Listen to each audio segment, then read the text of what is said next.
राज्यातील जैन, बौद्ध, बारी, तेली, हिंदू खाटीक, लोणारी समाजाच्या सर्वांगीण विकासाच्या उद्देशाने देवाभाऊंच्या महायुती सरकारने एक महत्त्वाचा निर्णय घेतलाय।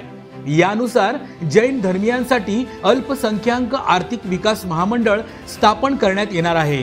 बारी, तेली, हिंदू खाटीक, लोणारी समाजासाठी आर्थिक विकास महामंडळ स्थापन करण्यात येणार आहे। तसेच बौद्ध समाजातील सांस्कृतिक व शैक्षणिक संस्थांना 10 लाखापर्यंत अनुदान योजनेला देखील महायुती सरकारने मंजुरी दिली। महायुती सरकारचा हा निर्णय म्हणजे राज्यातील अल्पसंख्याक आणि इतर मागासवर्गीय समाजातील जातींना आर्थिक पाठबळ देण्याचा उद्देश आहे।